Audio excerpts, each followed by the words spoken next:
Hey, you are listening to the Victims and Villains podcast, a podcast that dares to educate and engage individuals like yourselves on mental health awareness and suicide prevention through pop culture. My name is Captain Nostalgia, and it is another Friday the 13th. So we're up to part 8 right now, and we're going to be talking about Jason Takes Manhattan today. It's a celebrated holiday here at Victims and Villains, and I'm joined once again, reunited, and it feels so good, with Mr. Anthony Rippo of the Retro Gamers. Hello, Josh. Happy to be back. And very sorry, by the way, that I missed part 7. Yeah, so for those of you guys that don't know, we've been doing this for years. 4 or 5 years now. We have this tradition that every Friday the 13th, we're just going to do another Friday the 13th until we complete the series. And last time Anthony had some circumstances that he wasn't able to attend, and so we had Dusty join us, who is a TikTok cosplayer, and we talked about the New Blood. It's a great episode. Go check it out. But we're talking about Jason Takes Manhattan today. We do have a special guest for this one because Anthony and I are. This is a very polarizing film, to say the least. I would argue that it's not. I don't know if it's necessarily polarizing as much as it is just what it is. So I say polarizing simply because like there's a cult following for this film. Oh yeah, much like there is for the next film in the installment, Jason Goes to Hell, which we'll talk about later this year. But I think you and I kind of stand on this similar ground in saying that this movie is a bit of a mess, and that is kind of saying it lightly. Yeah, I would definitely agree with that. And in most cases, like I found over the years, as we've been talking about the Friday the 13th films, we generally don't agree on all that much, actually. Like I remember when we talked about like part 4, you had talked about how the final chapter was one of your least favorites, whereas it's one of my favorites. So we've kind of gone back and forth a bit. So it's interesting to be aligned on a film for a change. And yes, the word mess, I think, sums this one up really nicely, because there were just so many things that happened in it that were just mind-boggling. Now there were other things that did happen in it where if you look behind the scenes and everything like that, there are some explanations for choices that were made in this film. But generally the script and the film that was presented, yes, completely all over the place.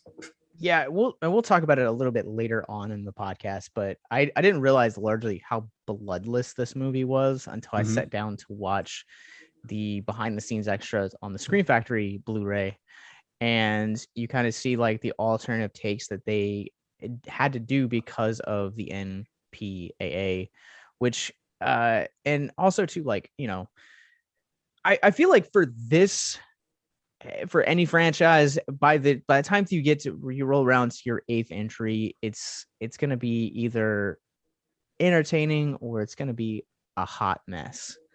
And I feel like this one kind of lies to the latter. And I think a large portion of why it lies to the latter is because you have a lot of budgetary restraints and a lot of the studio interference with that. And I think with that, you get a movie that's called Jason Takes Manhattan, where ultimately only the last act of your film takes place in Manhattan. Right. And again, that was and just to bring it up now, that was purely out of budgetary reasons. They couldn't afford to do what they wanted to do, because again, just to dip into the behind the scenes for a moment, like the only act 1 was supposed to be on the boat, and the other 2 acts were supposed to take place in Manhattan, and they had all of these big plans, but they did not have the money to do it. So as a result, they had to readjust the entire film and the script, and this is what you wound up with. But despite that, even with all those adjustments, you had the opportunity to maybe go through it and try and make something very compelling and engaging. But a lot of the choices they made throughout the film, even on the boat. Like 2/3 of the film takes place on the ship, and just the choices they made on the ship were just like, I don't know what they were thinking. Jason has some very extra supernatural powers in this one. I will also say too, before we take the commercial break, that like this movie, for as much as I hate it, might have one of my favorite all-time trailers to it. I don't know if you've ever seen this, but this trailer is just Jason looking into the New York skyline, and the camera slowly just pans down to him. And I think it's like the last 10 seconds of the trailer is him just slowly turning around. And it's one of the best marketing I've ever seen for any film, because it's simple, it delivers, there's no spoilers, and this is kind of the basis for what trailers should be. But I was curious about what it looks like, and so I was very surprised by how much I loved the trailer, but kind of felt cheated by the movie. Yeah, well, and the trailer, I mean, obviously the trailer for the most part wound up becoming misleading, but at the same time, like kid Anthony, when Anthony was, little Anthony, and seeing a trailer for this movie, living in New York, I was over the moon for it. You know what I mean? It's like, oh man, Jason's coming to Manhattan. And my dad at the time also, big horror movie fan. We bonded over horror movies.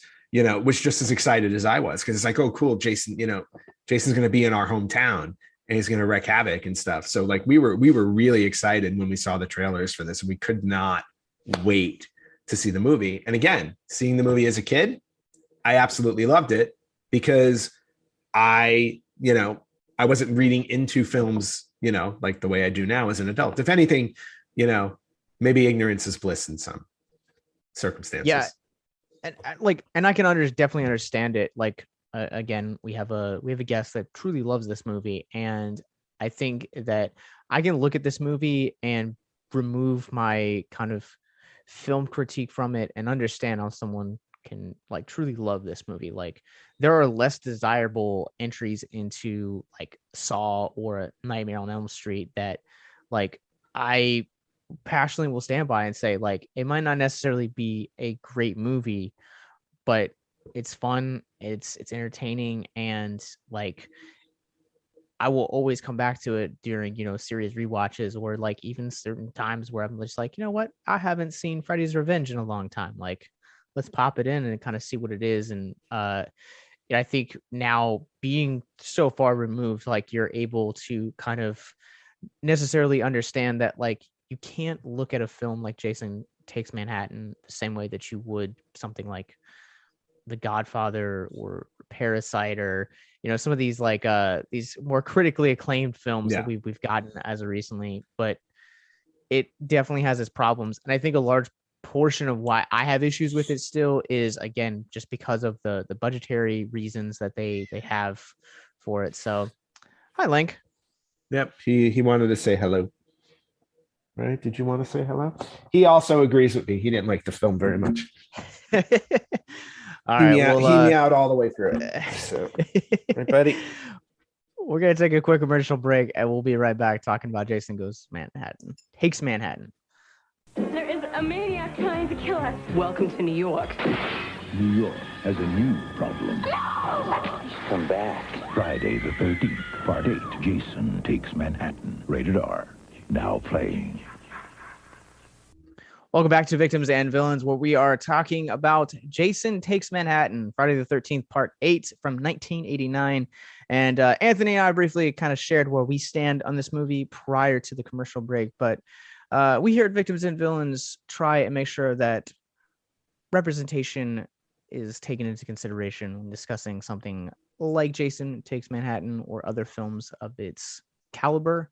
And we wanted to make sure that we had proper representation for it. It is my honor to bring on a horror hostess who is a TikToker and Instagram personality. Her name is Courtney. She goes under the handle Special K, and she absolutely loves this movie. So please give a warm welcome to her. How are you doing this morning? Hello, I'm doing well. So with this movie, you mentioned how like good the trailer was and all that.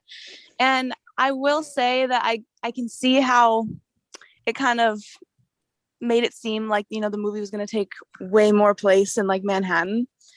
So I can understand like that disappointment.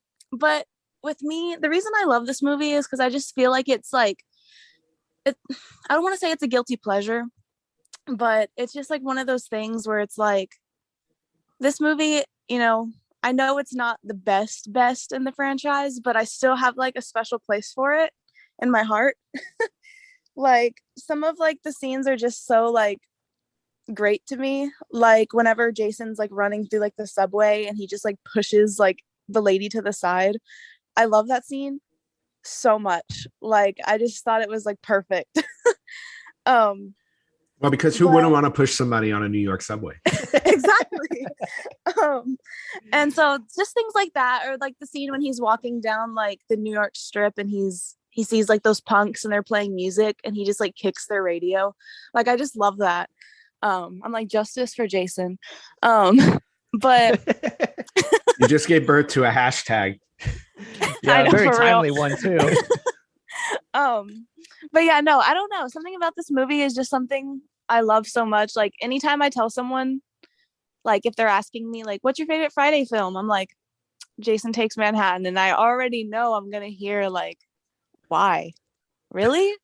And I don't know. It's just something about it. And like in 2018, I met Kane Hodder in costume as that Jason. Nice. And it just, it was amazing. And then last year I actually met him again and I had him sign like a Jason Takes Manhattan picture.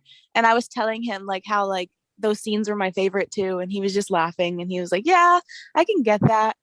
And I don't know, just something about the movie. I love it. And I can't even explain why. I think it's just because it's so like, I don't want to say campy, but like, I don't know how to explain it, but it's just something that just brings me joy. Courtney, if I can, I'll add one scene to the list of what you thought were like some of the best scenes in the film. Just Jason standing in the center of Times Square and them giving him that moment of like taking it in. Like so to me, like that was probably the best scene in the film because you got to see him physically in Times Square, just amongst all the, and it was funny too, because when I was watching the movie back, I was looking at everything in Times Square and like kind of pointing out, I was like, oh yeah, that's not there anymore. And that's not there anymore. And they went out of business. And I'm like, yeah, but just it's kind of cool to see. Yeah, it's cool. It's always cool to see like, the history of a city through cinema, but just Jason planted in Times Square was awesome. I wish we had more moments like that. In the film. And it's so funny because it's like, I think it's just so different. And so like when I'm watching it, I'm like, oh, Jason, like he got to go on a little trip like to Manhattan, like good for him. Right. I'm sure he didn't do that many school trips as a kid before he died. Yeah, exactly. But like, yeah, I feel like Jason Takes Manhattan and Jason X are like the two that are so different. So I think that's why I like it so much, is that it's different. Well, also too, like when you're have a movie series like Friday, we talked about this. I think we've hit on this almost every single episode we've done in the series, is that it's almost largely the same exact premise where you have a group of counselors that come out and they're preparing the camp, with the exception of part 6, as we noted in our Jason Lives episode. And so you need something that's going to be different. And part 7 was such a departure from that formula, where it still had that, but yet now it's Jason versus a pseudo Carrie. And here you're taking that same formula, but you're like, we're going to throw it on a boat, but then we're also going to throw it into Manhattan, a very populated city. And to you guys' point, though, this is probably also the first, and Anthony, correct me if I'm wrong, this is the only one that actually has a theme song for it that was done by Harry Mullen. Is that correct? Or that sounds butchering? I think that's right. And I think you're correct for the Friday movies, not counting Freddy versus Jason. I'm not sure if they had their own, but this one definitely, yeah. This was probably the only one that had its own. And, you know, and again, they want, to me, like that was to give it that big movie feeling where it's like, oh, we're going to New York. You know, we're going to give it its own song. So, you know, they were trying to add some credibility, I guess. I am curious though, if we would have like even gotten this theme song had it not been for Dream Warriors. I think Dream Warriors really put it on the map that like, oh, hey, like we can be like scary and fun at the same time. And oh yeah, let's invoke some of these like 80 hair metals because like there's clearly a parallel between the two worlds. Yeah, and with Dream Warriors, they actually did get a well-known hair metal band, you know, in Dokken. Like Dokken had put out some hits. Though now, if I remember correctly, I think Dream Warriors is like the only like notable song for those of us that didn't grow up in the 80s. Yes. Well, that is true. And thank you for making me feel old. I apparently have a gift for that. If you listen to Abyss Gazing, I'm really sorry, Aunt. I love you. No, that's okay. That's okay. Next, when it's time for my meds, I'll remember you. Don't worry. Something that like you talked about earlier, Courtney, about this being kind of like a guilty pleasure and like always having to kind of defend it. I come against that a lot. I did a retrospective podcast series last year on the Halloween series, and my favorite film from that series outside of the original is Rob Zombie's second one. And Rob Zombie already as a filmmaker is incredibly polarizing. And, you know, I constantly have to defend myself. It was like, why do you love this movie so much? And I definitely get that. Like I also have Tyler Maine's face tattooed on my hand. So, you know, and I'm sure Tyler Maine thanks you. A deep love for that. I don't know. I don't know. I think she did a good job. But like, and I feel like as a horror fan, like you're entitled to kind of have like one of those like campier films or like messier films that like people don't quite understand why you love it, but they still accept it because it's kind of almost feels like a rite of passage as a horror fan. Yeah.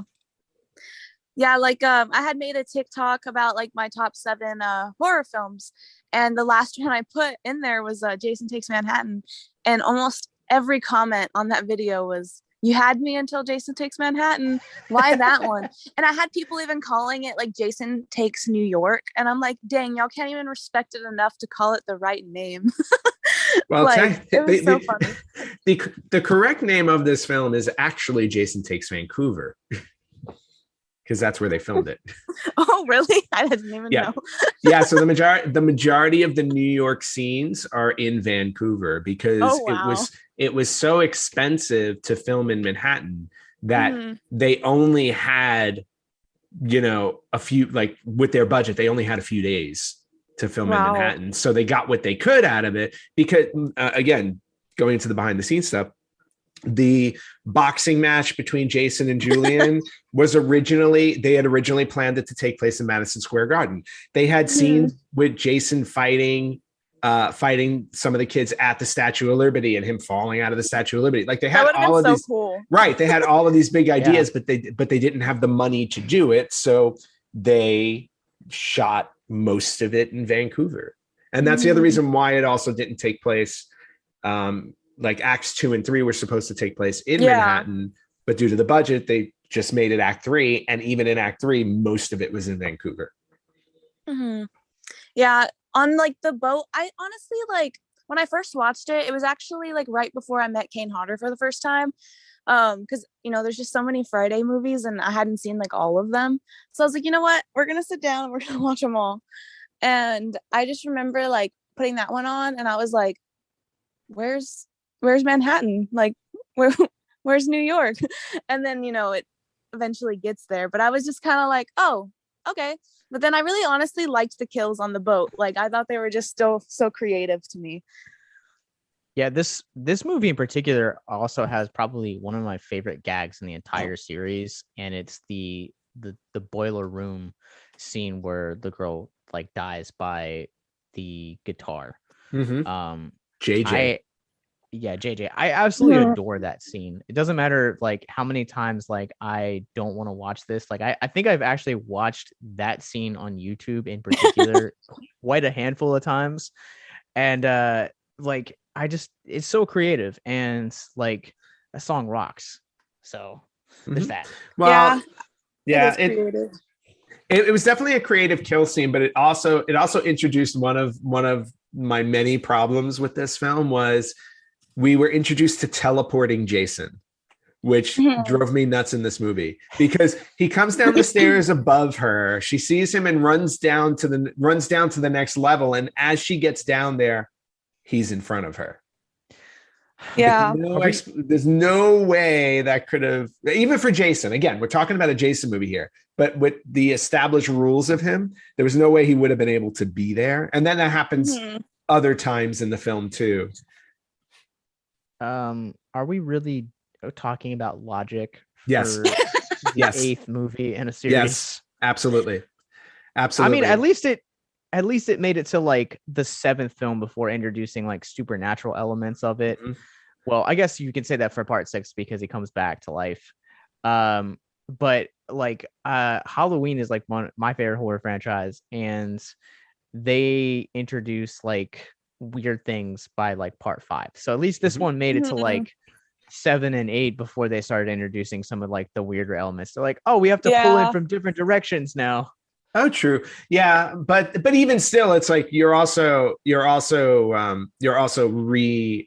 even reinventing, but you're changing the mythos of the character. And again, this is an 8th film. We're talking horror movies. I don't think people put a lot of stock into mythos, but you've established all of these things with Jason, and one of the main established things is that he doesn't teleport. He doesn't have that type of supernatural powers. He's more like a zombie with a brain. Yeah. And that's what it is. And he's got his goal. I'm going to kill people, but it's not, I'm going to teleport, between the scene with JJ and the scene with Eva on the dance floor, where he's appearing in multiple places and she's spinning around and can't tell that he's going to come at her. And then just grabs her. There are just those moments in there where it's like, okay, I'm like, I don't know how again, it is a horror film, but how do you expect me to buy that? Yeah, honestly, like I feel like with the Friday the 13th movies, I just feel like you kind of just have to go with it. Oh no, you definitely do. We're again, to Josh's point, after 7, we're in this whole new phase of supernatural. I mean, let's not even talk about Jason Goes to Hell. That's next time. If you want to talk supernatural, holy cow. So excited. But just, teleporting Jason, especially now when Jason doesn't run anymore. Like after part 4, when we got to part 6, he was established. Now he's just a walker. Yeah, he's just like, eh. Yeah, he's like, fine. You know what? I don't need to try that hard anymore. Eventually they'll just run to me. Yeah. I can just call their name and they'll come. Yeah, basically, right? To Courtney's point, like about like this being the 8th film, like there comes with a level of like you kind of just have to go with these films as they're coming on, especially by the time you get to like Jason X, like you just kind of have to roll with the punches. And when we talked about, we opened up this episode, we were talking a little bit about behind the scenes, and this movie's original working title went under Ashes to Ashes and Burial at Sea. And the director was talking about how like the script had been written, and so like there were certain like the deaths were like done a certain way, and then like day of the shooting for those deaths, the director's like, we're gonna switch, like just kind of like fly by the seat of our pants. We're just gonna change like this and this about it. So like even like the concrete of like the behind the scenes stuff was also just kind of flying by the seat of their pants. Yeah, and that doesn't always tend to be a good thing. The kills in this one are, again, he finds it. there's still innovation in his kills, but a lot of them do feel kind of lackluster. Mm-hmm. I mean, Yeah. Like whenever y'all were talking before, y'all were mentioning how there's just like a lack of blood in the film. You know, I've honestly never noticed that until y'all mentioned it. I was like, you know what? Yeah. Yeah. I didn't either. And like, because I feel like, and I don't know if this is like a Mandela effect, but I feel like you largely assume that like movies before like 1990 to like 1974 are like bloody and gory and like disturbing. And aside from like the weird like rape revenge movies of like the 1970s, like a large portion of like Black Christmas, Nightmare on Elm Street, Friday the 13th, Halloween, Texas Chainsaw, like so many of those films and their subsequent sequels are so bloodless. And it's because the studios are trying to make money and they're compromising the vision of the directors in order to guarantee that R rating. Because if you had an NC-17 or an X rating at the box office, it was like the kiss of death.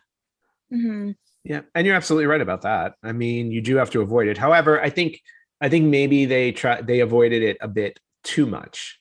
You know, there could have been like one, you know, gory scene, and then maybe that was it. But like, yeah, I would say like the closest you got to it was probably the first kill when he stabs Jim and pulls out his intestines.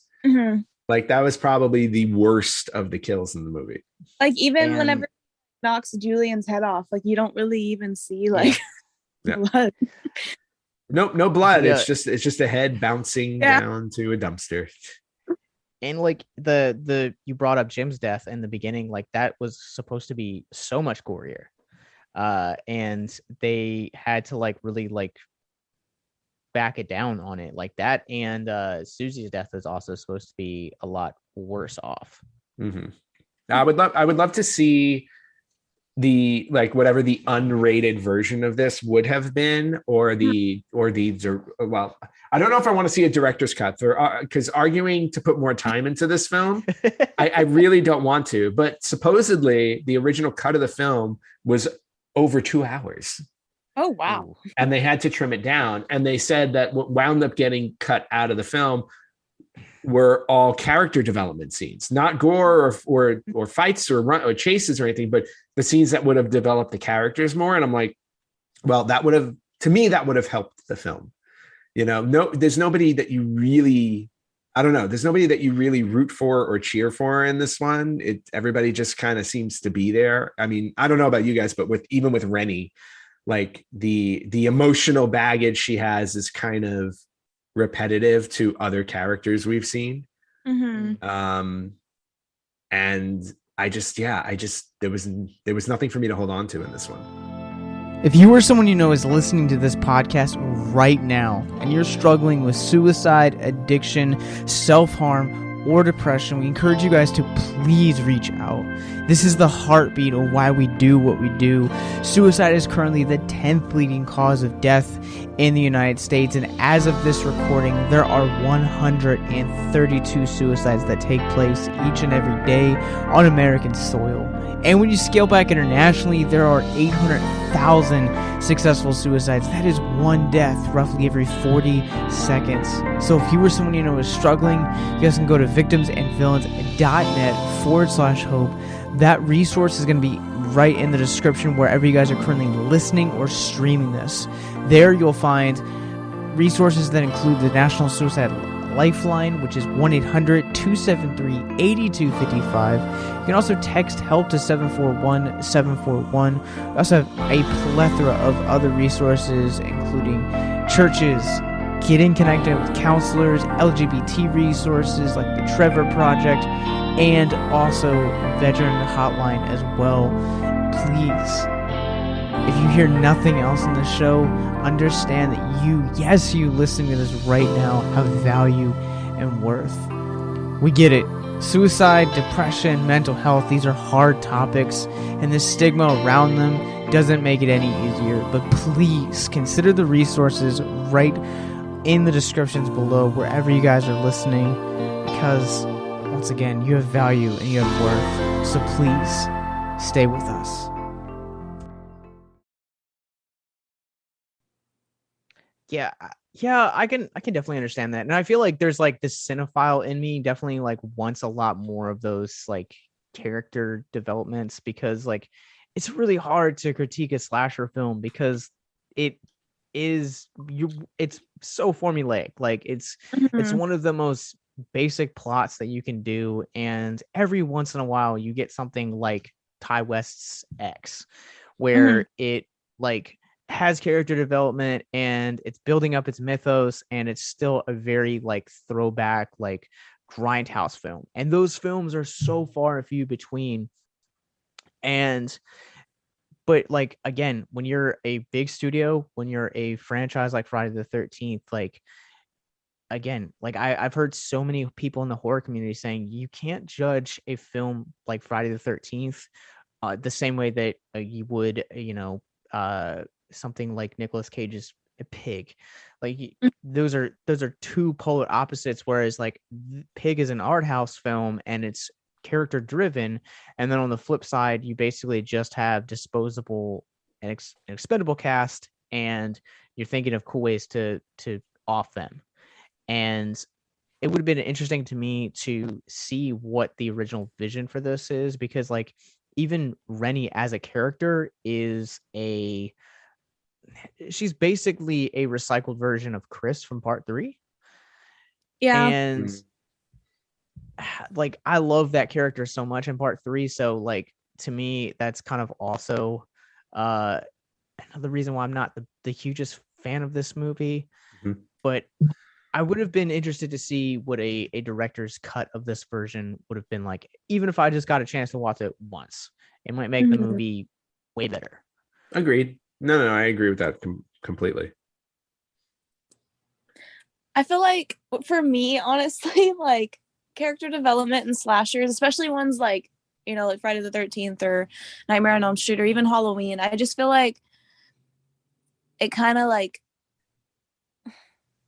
eggs the movie on too long, because I just feel like slashers are supposed to just be like, get to the point, kill, done. Like, Yeah. Like honestly, like the original like the TV series, I honestly like hate the part when they're adults, because I just feel like it goes on too long, and I'm like, ugh, like I want to see more action with Pennywise. So I don't know. That's just how I feel about it. No, I think that's a fair criticism to have. I think that also at the same time, like for a film like that's also why like it's really hard to do episodes like this, where it's like, all right, like I have to talk about why I'm not the hugest fan of this. And like, granted, like I'm not the hugest fan of this movie because it kind of largely fails as a basic movie to like establish things like pacing, plot. You can definitely understand like with the behind the scenes things, like how it almost kind of feels like two movies like Frankensteined together. But like on the flip side of that, like I'm also just gonna be like, did I have a good time with this? And like I'm gonna give a projected look, and kind of where I stand with the next chapter is like Jason Goes to Hell is like a mess when it comes to the rules of the franchise and like largely as a film, but it's one of my favorite Friday films. It's probably like within my top 5 of the franchise. Wow. And it's just because like it's a fun time. Like every time I watch it, like I'm just like, this is just a fun time, and I don't really necessarily need to be entertained for deep I don't need deep thinking for 90 minutes. I can just turn my brain off and just have a good time with it. Yep. And there's definitely, and Courtney, I do agree with you, there's definitely an appeal for slasher films to deliver specifically what that genre asks for. You go in, you're expecting to see a lot of people die, and you want to see them die in creative ways.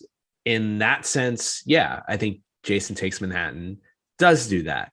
Is it bloodless? Yes, but the kills are definitely there. And they do try to make them, diverse in terms of killing. Nobody dies the same way essentially in this film. And so in that respect, I think it delivers completely. So I agree with you on that. So I can see, as a slasher fan, it's easy to be satisfied for that. Yeah. I think that's why I like it so much too, is because like the kills are fun. Like they're not just like, oh, he's at, Camp Crystal Lake and he kills someone with a machete. Like they're so. Oh, can I also point out one of my biggest pet peeves with this one, or my biggest logic issue with this one? We open the film on Camp Crystal Lake, right, with the two teens on the boat, and he kills the two teens. The boat that he's on in Crystal Lake, it's a lake, which means it's enclosed, manages to sail out of the lake into the ocean to the cruise ship. What? See, honestly, I don't really think much into it, so I've never even really like sat and thought about that. I was just like, you know what, water, that makes sense. Well, no, and that's what and that's the expected leap. The director wanted you to make with it. It's like, well, they're on water, so it's conceivable that would happen. It's like, no, lakes are completely enclosed. You cannot go from a lake to an ocean. I'm very sorry. Yeah, you know what? I'm like sitting here. Oh, you're right. Again, not to make you. I'm not trying to change your mind about the film. It's literally like you really have to suspend your disbelief in this one. Honestly, like stuff like that kind of makes me like it more, just because it's like. That's awesome. That is awesome. That is funny. She came in as a fan. She's leaving a super. Oh fan. man, we're turning her into the Uber fan now. Now she will defend this to the death. Yeah, I mean, somebody get this to Kane Hodder, please. I'm so one of the things that like I noticed on this like recent rewatch is, how do you guys feel about the use of like the lore and the mythology that has we've seen established up to this point? Because it kind of almost feels like, to take a page out of Batman, how many times do we need to see the Waynes die? I also question, how many times do I need to see Jason Voorhees drown, or as a child, or have the protagonist see him as a child? Honestly, like with this movie, I've always thought that was the one thing I was just kind of like, why about? Like that's like literally the only thing where I was just like, like, okay, like we've already seen this, like we don't need to see him again as a like child. That's the only thing that I was kind of iffy about this whole movie. Yeah, no, and I definitely agree with you there, because when you watch it, it was completely nonsensical. It really was like, be like, and I don't know if they were trying to paint it as this was Rennie's hallucination the entire time or not. But I was like, I don't know. Yeah, exactly. Like, and the fact that when she's a kid, when you get to the flashback scene, when she's a kid, Jason pulls her down in the water of Crystal Lake. And it's like, well, yeah, I'm like, at that point, this is me, Mr. Logic with film, right? If you do the math at this point, when she was a kid, Jason was already magically an adult murdering other counselors. So it plays with that whole like crazy, weird, supernatural-y kind of thing. Also, at that point, like, how alive is Jason really in the brain? Because the last trilogy of movies has killed him, brought him back to life, killed him, brought him back to life, killed him. Like, I'm sure that there's not like a functioning brain at this point in the franchise for our antagonist. I disagree. Like, I have to believe that. I disagree. Really? And I'll tell you why. On the very simple fact of Jason gets to Manhattan, right? He literally has millions of victims waiting for him, right, at his disposal. What does he do? He chooses to chase after the same people on the boat and ignore basically everybody else in the city. Why? If he's just a killing machine at this point. Yeah, because if it were Michael Myers, he'd be tearing that city apart. Oh, yeah. Michael would be having a field day. It's like everybody he'd walk past, he'd just be gutting. I'm like, Jason's like, nope. He's like, I got my eyes on these people, and I'm not taking my eyes off of them. I don't care that I'm in a big city. Also, you bring up a good point. I will say that, because any other slasher or horror icon coming into a room, like, they have one thing: it's mayhem and destruction. That's what they're after. And I'm specifically envisioning Pinhead walking into the club in part 3 and just absolutely creating immense It's like one of my favorite like gore scenes in like any franchise. And Jason is just so singularly focused on these like group of teenagers, you know. But maybe counterpoint, maybe he only like, maybe he can't see the other people, you know. If we're gonna, you know, if the franchise is throwing away logic, we can throw away logic too and say that like he can't actually see or hear the other people in Manhattan, but he can somehow see Rennie and her friends. Yeah, it's again just weird to me. It's just weird to me. It's like Jason, you made it. You're in the big city. You're not in tiny Crystal Lake anymore, and you don't got to wait for camp counselors to show up. It's like, go have a ball, enjoy yourself. I mean, think of the body count. But also maybe he's, you know, never really been out of Camp Crystal Lake. He's nervous. He's shy. He's very shy. He gets to Times Square and he's like, wait, I don't know how to get anywhere. Who are you people? Also, Times Square brings up one of my favorite moments in this movie with the crew that we meet in the beginning that are just sitting in like the middle of Times Square, just chewing on like toothpicks and just looking like cliche 80s guys listening to like hair metal. And like Jason doesn't do anything. He just literally just lifts up his masks and they disperse. It's one of my favorite moments in this movie. It was a nice comedy bit for a slasher movie. But I would have just had him eviscerate them in Times Square. I mean, yeah, to me that would have been more enjoyable. And I will say the budgetary constraints with this film gave us that. I hate to say it, that they actually, you know, paid off all of the scenes they showed in the opening montage of the film, because they obviously didn't have the budget to continue, like, to shoot elsewhere. So every scene you see in the opening montage of the film, every scene of New York that you see, they actually use again in the third act. Oh, wow. So you see, if you go back to the montage of the opening scene, you see the two thugs that kidnap Rennie doing drugs in the opening montage.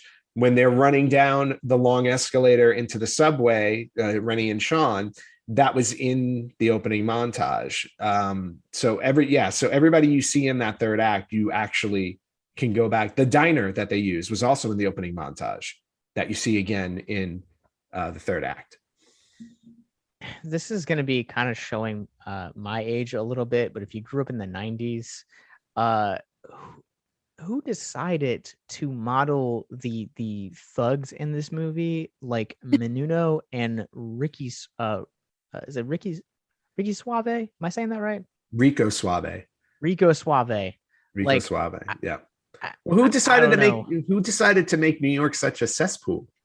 Like, I mean, if anything, I think most New Yorkers, granted, New York in the 70s and 80s was not a great place to be, but like, talk about going over the top with it. Trust me, this film was definitely an insult to New Yorkers when they finally saw these scenes where it's like, wait, that's not all of New York. This is very reminiscent of early 80s New York. Joker definitely kind of explored this in its backdrop as well, where here you have a very violent city. Like violence, if just like Google 1980s like between like 1980 and like 1984 New York, and it is a terrifying place to be. I can't imagine having like grown up in that area, especially like right in the heart of the city. And they kind of almost parody what it was like in that time. Their kind of depiction of it. And as a New Yorker by trade, Anthony, how does it make you feel? Insulted. Well, no, I mean, and again, to put it in perspective, there were some of those elements in New York, again, to your point, in like the 70s and 80s, before New York kind of got cleaned up. But they kind of took it to these irrational levels of like, oh, you know, if you go to New York, there are these toxic drums, you know, just sitting all over the place that you can potentially like poison yourself with. Oh, and also, just to clarify, no, the New York City sewers do not fill up with toxic waste at midnight every night that you have to get out of there. I just want to point that out, because that was a very key moment at the climax of the film, where it's like the New York sewers filled with toxic waste at midnight, but only at midnight. This flush of toxic waste comes through. Not true. Which I also want to clarify, that ending, not the original ending. The original ending to this movie. So like, for context, this original, like the sewer floods with toxic waste, and Jason reverts back to like kid Jason. And originally it was going to be this like large set piece that kind of almost feels very Sam Raimi-esque, where it was going to have Jason demasked, and it was going to be this large set piece where like the sewer, the toxic waste is kind of slowly taking away his skin, but as it gets closer to his face, it opens up to the teeth, and you see baby Jason in there as he's kind of like re-drowning all over again, asking for help. And the scene is incredibly cool. I'm kind of bummed that we didn't end up getting it, but if you want to see it, it is on one of the extras on the Shout Factory release. Oh wow, that's cool. Yeah, that's cool, because like the ending that they gave here was specifically to leave it open for another one. Because like, to your point, originally he was just going to melt in the toxic waste, but then how do you do a sequel if he's completely melted? They still find a way. And Jason goes to hell. They retcon that for sure. But at this point, they were just thinking, how do we pull off a sequel if we want to make another one? Yeah, but that's also the thing, is like, when you look at like the very fact that like in Jason 4, like they quite literally kill him, and in Jason 5, we don't have to talk about Friday 5. Friday 6, like they bring him back by electricity, and in part 7, like, but at the end of part 6, like they also kill him. He like drowns at the bottom of Camp Crystal Lake, and then he's resurrected through circumstances, giving our pseudo Carrie, and also dies again. So like, we didn't necessarily need to have a definitive death in this film for them in order to do a sequel, because they're going to retcon it anyways. Yeah, they're gonna figure out a way. Yeah. Like why do you have to have logic about the end of the movie, and the other 95 minutes of this movie you're like, you know what, we need to have logic about how these kids die, and about how the boat, you know, the boat can jump from like an enclosed body of water to an ocean, and you know, we don't need logic for everything. Just the last 5 minutes about how to bring it back. Yeah. Oh, also, by the way, worst cruise ship ever. Would you who would go on that ship?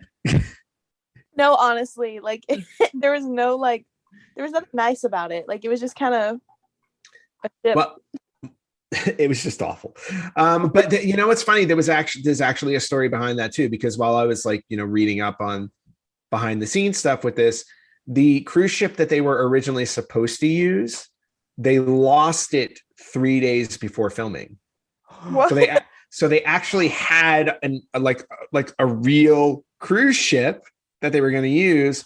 So while scrambling to find another cruise ship, this was the only one that they were able to get away with. But then they ran into another issue. Like, they got this ship that they could use, but they were filming in Vancouver. The ship that they wound up getting did not have permission to go to Canada.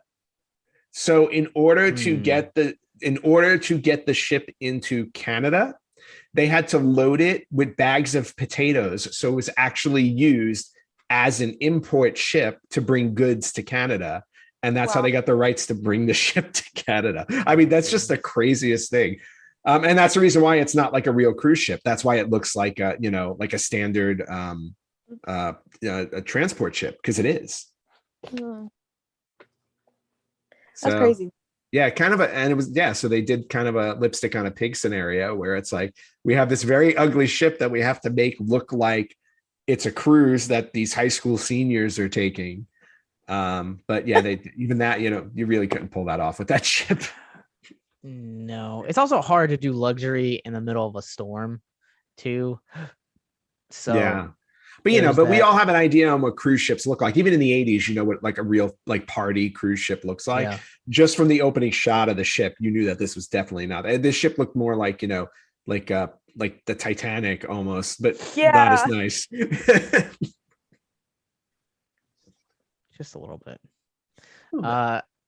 I feel like when you talk about like the cult status of this movie, one of the things that ironically has also kind of like lived in its like own moment in the sun is there's actually like t-shirts made of it. It's like all red and it's got like yellow letters, and it's the fact that like Rennie in the first act is actually given a pen that is Stephen King's pen, supposedly.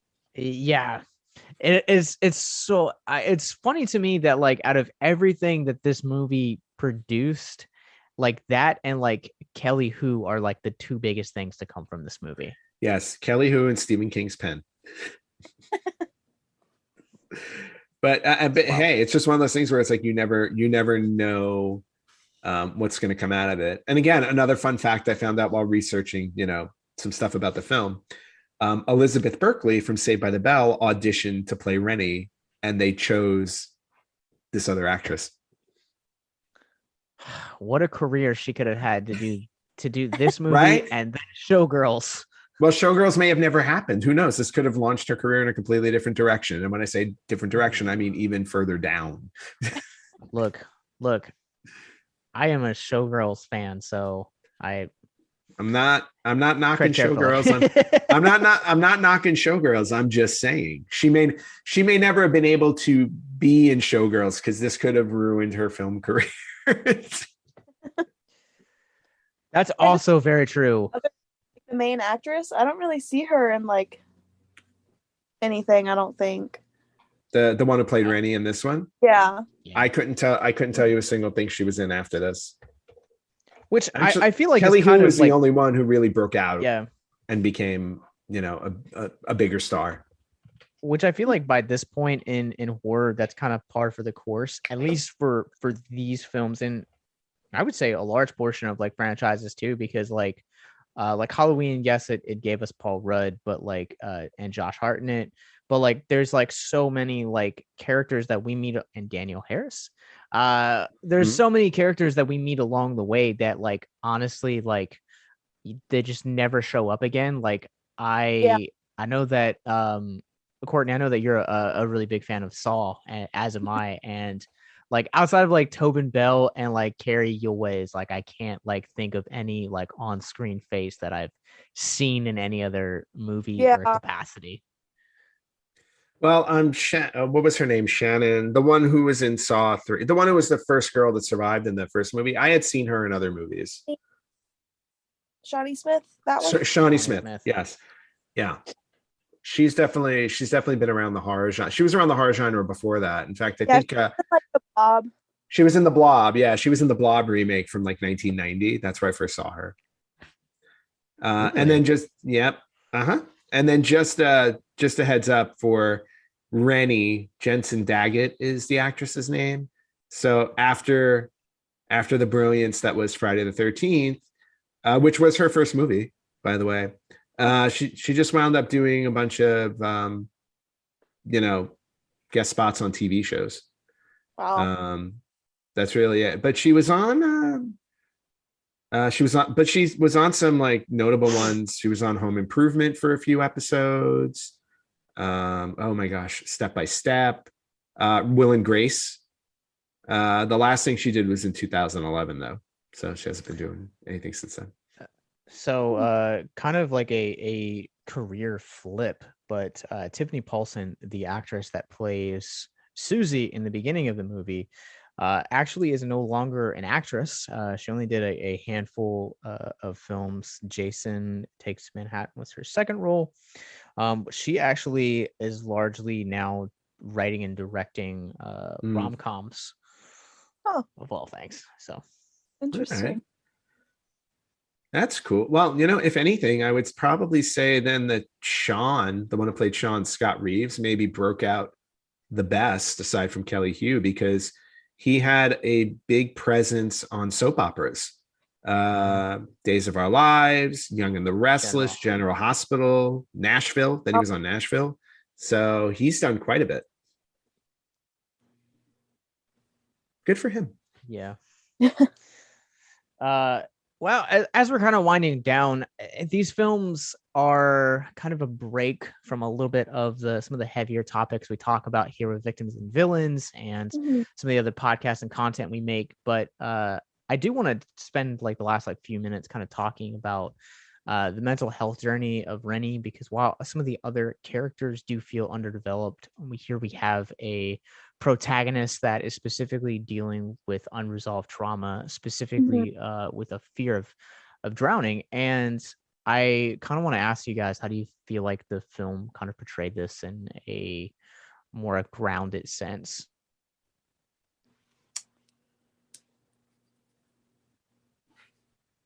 I'll defer to Courtney. Yeah,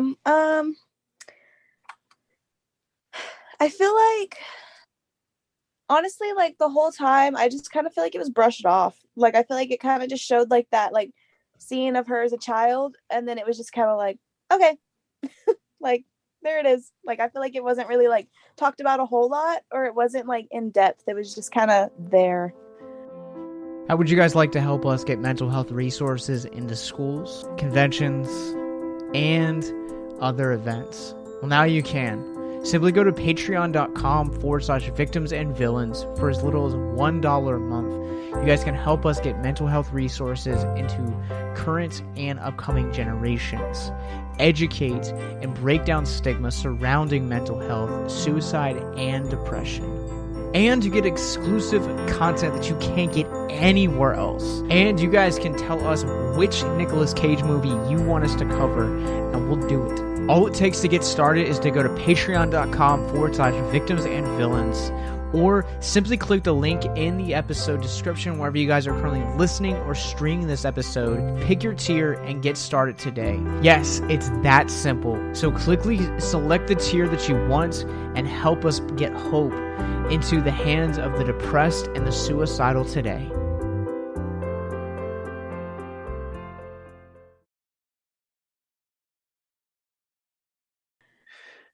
Yeah, and I will second that, because to be perfectly honest, all we know in the beginning is that she's afraid of the water. And then we don't find out until, 70 minutes or 75 minutes into the film what happened to her as a kid with her uncle.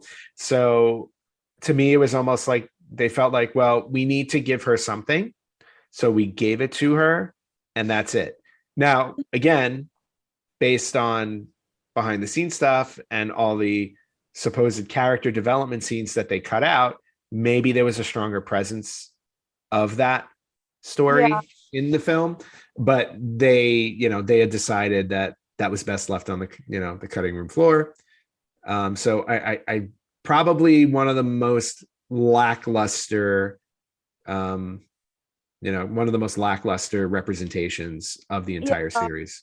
And I feel like maybe if they showed that like scene as her as a child way sooner, or just something, it could have like developed more in a way. But I just feel like it was shown way late, and it was just kind of like, oh, okay.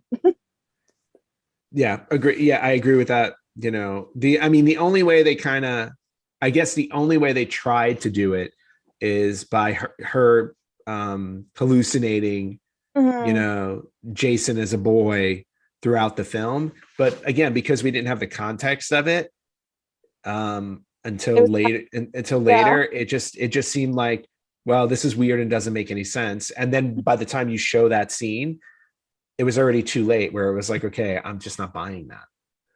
Yeah. To your points though, like coming kind of stepping out of like a cinematic landscape and kind of looking at this in a more practical way, I think it highlights some of the reasons that we end up not really addressing unresolved trauma, or we kind of bury it down really deep in kind of hopes that we're never going to have to face it. And that's kind of what the film does with Rennie's character, is like you said, like Aunt, like we see her in the beginning, like we know that there's some sort of traumatic event that has taken place and has befallen her, and you don't really understand it till almost the last like 20 minutes of the movie. And in a cinematic like deliverance, I think I definitely agree with you guys. It definitely feels like an afterthought, but also it kind of feels like this is how people that have gone through a traumatic event largely respond to it. They kind of bury it down deep and they hint about it, but not necessarily are open about it. Mm-hmm. No, I think that's a fair assessment. Yeah. I would say, like, especially with like real life issues, the only reason I like brought film into it is because I feel like it should have been, I guess, elaborated more in film, just so people could understand. I agree. But definitely like real life issues, yeah, I can definitely see it making more sense that way. Yeah, I mean, even with the way part 7 was a tad bit messy, they still spent a lot of time on the protagonist, on Tina, to try and get you to understand and empathize with her. Whereas this one, it just didn't hit. Yeah. No. So, I mean, they've proven as a franchise that they can deal with that, because like I also come back to Chris, where like we can see that there's like a hesitancy on her behalf that she doesn't want to go to camp. We don't quite know what it is until 2/3 into the movie, but they lay those Easter eggs really well. Mm-hmm. And you kind of see how that has like impacted her relationship with like Tom or Todd or whatever the guy's name is in that movie. But this one, I agree, like from a storytelling point of view, like they are just kind of like, we're just gonna throw this together, like this is the reason why. But I definitely think from like someone that has gone through has operated for years in the past with like just unresolved trauma, it's like, all right, just gonna bury it down deep. Mm-hmm. It might not make sense to you about why I am the way that I am around this group of people, or why this building sets me off, or why I can't go to this side of town, but in time you'll understand, and I'll deal with it when I'm ready. And that's kind of, unfortunately for her, she's kind of forced to face her fears at the end of the movie, which seems like a very poor choice. So yeah, it really wasn't her choice to face them. Like she like again, it's one of the, to your point, it's one of those situations where it's like when you've been through a trauma or something like that, really the way you get over it is when you choose when to face it. It has to be your choice to kind of face it and overcome it. Whereas she's thrust into it kind of unwillingly, and she never shows that moment where she decides, okay, I'm going to face my fear. The most we get out of it is when she stands up to her uncle and runs away. I'm like, and even that to me wasn't that powerful of a moment for her. I feel like even her having to face her fears when she wasn't ready could even cause more trauma down the line. Like, you know? Oh, absolutely. Because like trauma is very much like trauma makes you feel like you're not in control, and to kind of lose that control and have to face it, like that's almost as traumatizing as the very source of what caused the trauma in the first place. Yeah, you said it perfectly. Yeah. So any other things we want to talk about before we kind of wrap this episode up? One thing, best actor in the film by far and away, hands down, Toby the dog. Dogs are always the best. Dogs are always the best. I love how Toby managed to find them in the middle of New York City without issue, but by far, Toby was the best. I really wish Toby would have killed Jason. Carried the movie. Yes. This might have been a different conversation had that happened. Yes, exactly. Friday the 13th, Jason Takes Manhattan, starring Toby. So what's really funny is one of the things that the behind the scenes short little doc that they have on the Blu-ray talked about is the actress that plays Rennie in the movie actually wasn't terrified of Kane Hodder when he was in the Jason makeup. Like he was a sweetheart, as she says. And but apparently, like anytime that she had to do scenes with Toby, she kind of like really dreaded them. So is she not a dog person? The dog was very high energy for shooting at 4 a.m. So tired and fatigue kind of didn't make her a dog person. So I understand that. Okay. No, that's understandable. And at the same time, not. Interesting. Yeah. But that's it. Jason Takes Manhattan. Jason Takes Victims and Villains. It's over. We've made it through another Friday the 13th. So happy Friday the 13th, y'all. But before we get out of here, where can people find you online, Miss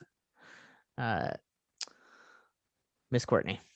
So my TikTok it's gonna be a special K.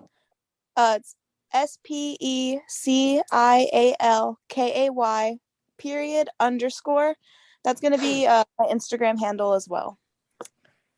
So just TikTok and Instagram. We'll provide links in the bio below. But Ant, where can people find it? The Retro Gamers? We're a bit more old-fashioned. You can find us at facebook.com/RetroGamersPodcast, at Instagram at RetroGamersPodcast, on Twitter at RetroGamersPod. And you can listen to us wherever you listen to podcasts or watch us on YouTube. You guys can find me. I'm on Letterboxd at Captain Nostalgia, but you guys can also find more information about who Victims and Villains are, more podcasts like this, links to our social media, movie reviews, and most importantly, our mental health resource library by going to victimsandvillains.net. And until we have to celebrate this wonderful holiday again, have a good night and stay out of Manhattan because Jason might be lurking there. Have a good night, guys.